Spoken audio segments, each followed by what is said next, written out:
Thank you, Susan. Thank you, everyone. Thank you.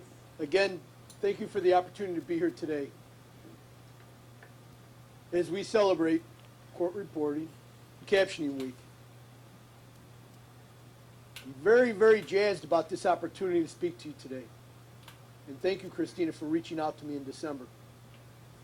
No wasn't an option. I'm just a hard-working reporter from upstate New York. I started in 1985, but I was a part-time student. I worked at a meatpacking plant, my family's meatpacking plant. And I got introduced to that little green machine that are now absolutely beautiful. And I knew it was for me. And I can tell you one thing, I never looked back. And as I mentioned to a lot of you today, the windshield is big for a reason, and the rear view mirror is small for a reason. Started freelancing in 1985. Said goodbye to Uncle Ron in the meatpacking business, and it was time. I freelanced and I took a lot of different jobs. Zoning Board of Appeals meetings with a lot of angry people. Demolition hearings about knocking houses down, depositions, divorce depositions, town court work, traffic court.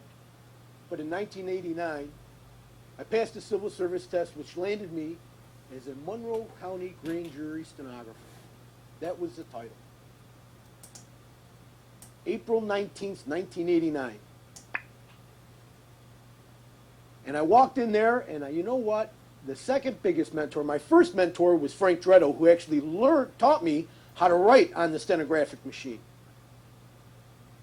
My second mentor, Tommy Lauricella, great guy.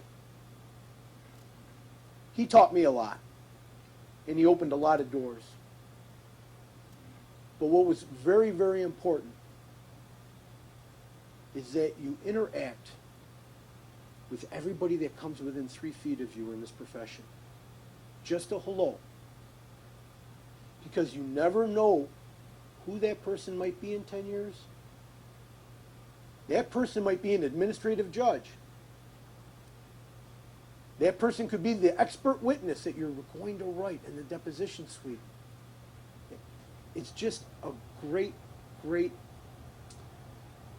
technique to use because it gets you out of your comfort zone.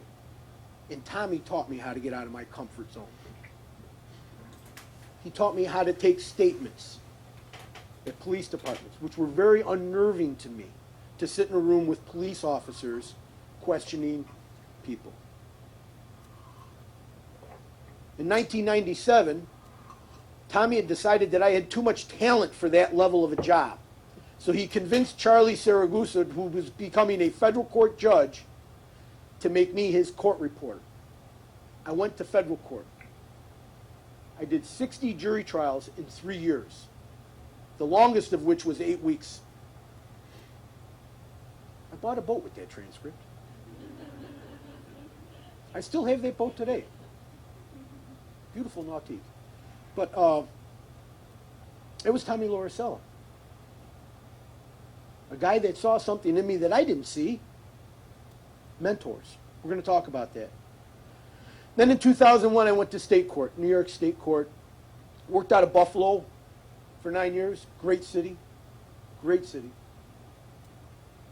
And I was very fortunate to work for the Honorable James P. Punch in Orleans County, where I was the only reporter in the entire county. What that experience was to me, Christy Macri, my next mentor, who was very involved with the New York State Court Reporters Association, involved with NCRA. And Christy got me involved in the New York State Court Reporters Association. The leadership process started for me because I was a remote reporter, and it was a great way to network. And that's what it was all about. On July 9th, 2009, Again, I'm not keeping track. But it was January 18th, 2001 that I started in Orleans County, if you keep taking notes. Because we will have a test afterwards. And there will be a very high pass-fail rate and no curve. But I moved on from the Buffalo District, the 8th District, to the 7th District, which is out of Rochester, New York. And I work in beautiful Canandaigua, New York, in the Finger Lakes region. And I work for 5 judges there. I work out of a pool of 60 reporters. 5 of us cover Canandaigua and those 5 judges, but the home office, as I would like to say, the mothership, is located in Rochester, New York, where there's a big pool of reporters. I cover Supreme, County, Family, everything. We're called a multi-hat. So it's basically anything that comes in, circuit matters. And that's great because you give a lot of different levels of experience. I'm very, very fortunate to be standing here as president of NCRA because I guarantee you, one of you, if not more of you, will be wearing this badge, this name tag, sometime in your career. I know it. It wasn't that long ago that I was on the other side of the podium. It's there. I can go on and on about, my experiences, but I want to give you some really good advice as students. Because I know we have a couple working reporters here and appreciate you coming out. Really do. But you got to practice. If you're building speed, you have to practice 16 to 20 hours a week. And it's got to be quality practice. And what I mean by quality practice is concentration. That's what our job is all about. Imagine your desk or your coffee table. You've got your magazines on it, or if it's your desk, you've got papers all over. You have to clear that whole thing, and it has to be completely cleared off for quality practicing. Because you have to be 100% concentrating on following the speaker. Don't worry about the drops. You get a drop, don't give it a second thought. Follow the speaker. And when you're practicing, some people can practice 2-3 hours straight. Other people practice 15 minutes. Take a break. Some people set their machine up next to their bed. They wake up, they do maybe 15-20 minutes. Other people have to wait till noon. Whatever the schedule is, you have to practice. Accuracy is very important. Because you can write real fast, but if it's not accurate, it's going to be tougher to transcribe. And if you're a captioner, you can write fast, and we've seen not great captioning at times. And that's as a result of either someone speaking too fast or someone who's not very accurate. So accuracy is very, very important. Sometimes I think you should listen to dictation and not write. Because when you do that, you're still the outlines are right here. It's just that you're not doing this. So you're actually writing it in your mind, and you're listening, and you're concentrating. You're working on that concentration. There can't be anything else on your mind when you're writing. I learned this at a seminar a while back, and I really wish I would have learned it earlier in my career. I can be a little fiery at times.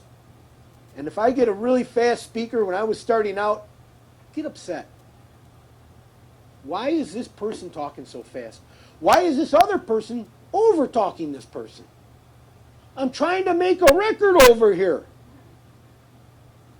What happens? A third of your mind shuts down when you become upset. A third of your brain just shuts down when you get mad. You just shut down a third of your speed. And then what are you doing? You're wishing horrible thoughts on this person. So really, I learned that at a seminar. I want to say it was in Texas. It always kind of makes me laugh when I think about Texas and possibly angry people because it's a pretty tough place at sometimes, but beautiful state. But you gotta focus 100%. Some people stare at something on the wall. Other people have to stare at the speaker. Whatever works for you, and it'll change. But concentration. Also, I really encourage you to read from your notes. Look at those notes. Now, I mentioned someone asked me, about my first job, and I said, well,